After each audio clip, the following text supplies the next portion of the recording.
Thank you, Mr Speaker. David Chair. The move.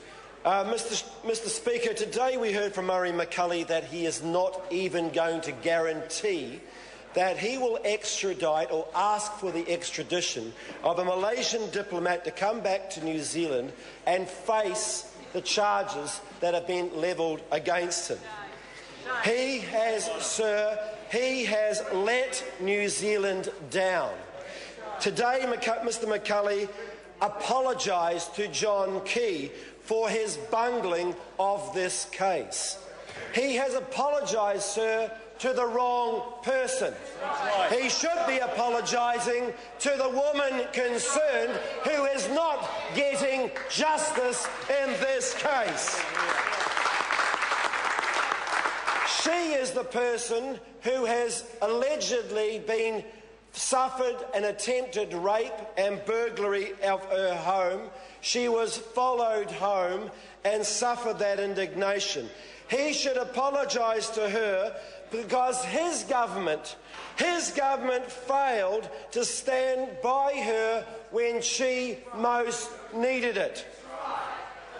He did not stand up for his rights. He did not listen to the Foreign Ministry's advice. He did not seek clarification about what had happened to her and the case of this Malaysian diplomat. He only stood up when the media finally got hold of the story. And, sir, what sort of confidence does can the New Zealand public expect from a government that only stands up when a story gets into the media? When the story gets into the media and they think, oh, sorry, we've made a mistake, we've screwed up. That's not good enough. That's not what we expect from our government, Mr Speaker. And Mr Speaker, I want to thank you for allowing this debate to go ahead, because it is a debate that cuts right to the heart of what New Zealanders expect from their government. Sir, they have not got what they wanted. They have not got what they have deserved, and instead we have seen a lot of shilly-shallying about. And, sir, that's not the end of it. Not only has this minister failed to stand up for this New Zealander, this young woman concerned, but the bungling and ineptitude continues. It continues on and on and on. And let me, sir, just explain.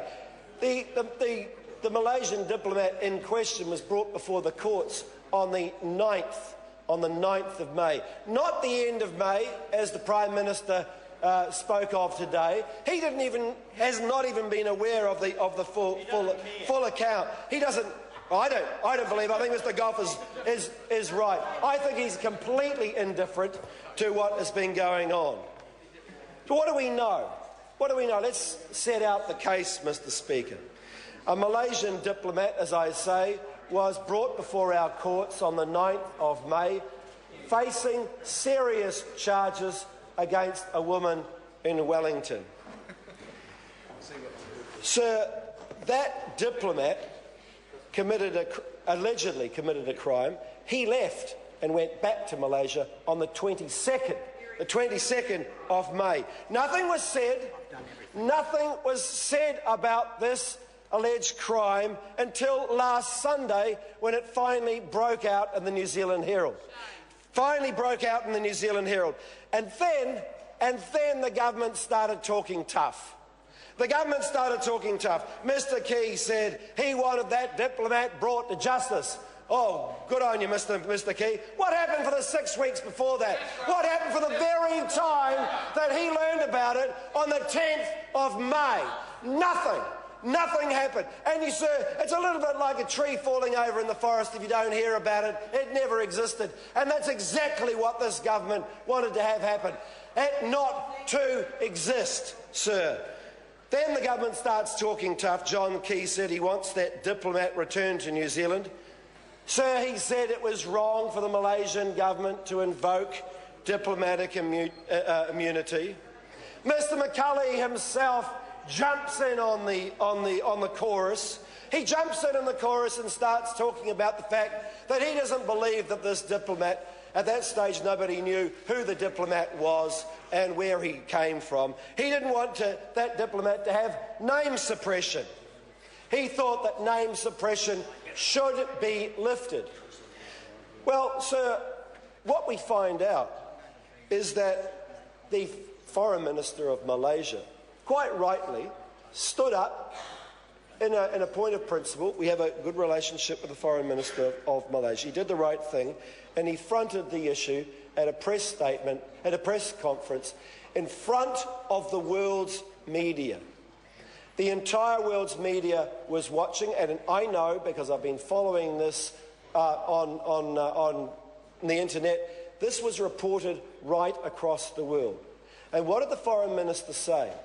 He said that our officials, his officials, had been told by the New Zealand government that they were willing to accept the fact that the Malaysian government had offered a waiver of immunity. So the Malaysian government was actually quite prepared to have that diplomat charged here in New Zealand. And the Foreign Minister went on and said that he thought that the New Zealand justice system was a little bit like their own, but our justice system was a fair and good one, and the man would get a fair trial. Now, that's not what Mr. McCulley then came out and said about what the Foreign Minister had said.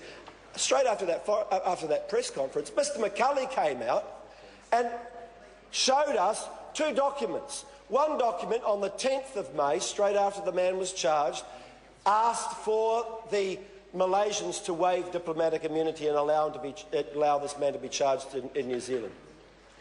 The next document was a document from the Malaysian High Commission back to New Zealand saying that they wanted to invoke diplomatic immunity and the man would leave on the 22nd of May.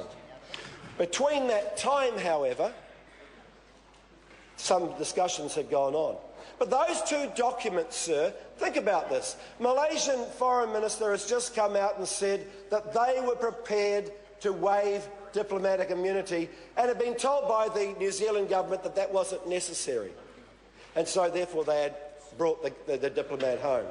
He had said that in front of the world's media, in front of everybody in the world, and then Mr. McCulley comes out and says, oh no, the Foreign Minister is actually wrong. We asked to waive diplomatic immunity and the Malaysian government refused it.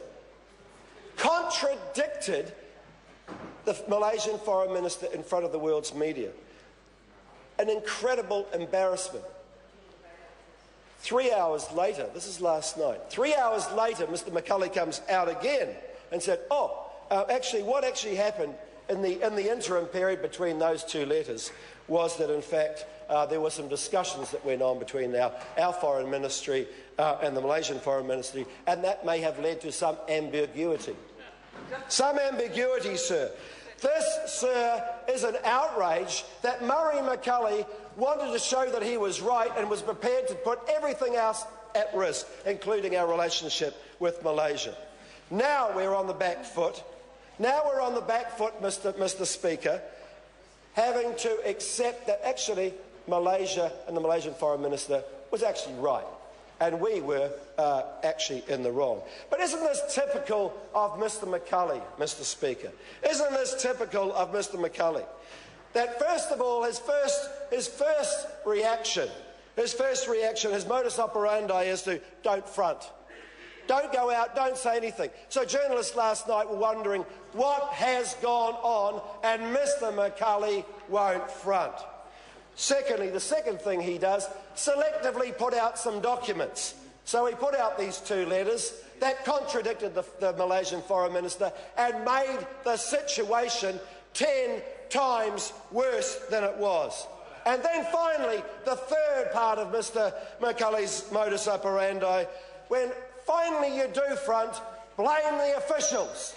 It's never your fault. It's always the officials. And now we're tunnelling down to the deputy head of protocol that Mr. McCulley's scraping the bottom of the barrel to blame for the mistake. Well, sir, it's about time Mr McCulley stood up and accepted responsibility for the bungling that his ministry, sir, has inflicted on New Zealand.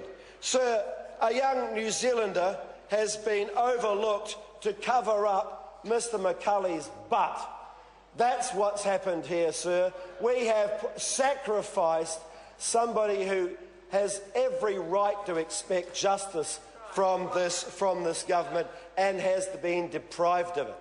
And now the final point, sir, is he does not even want to go out and ask for that person, that diplomat, to be brought back to New Zealand to face charges. Sir, this is unacceptable, completely unacceptable.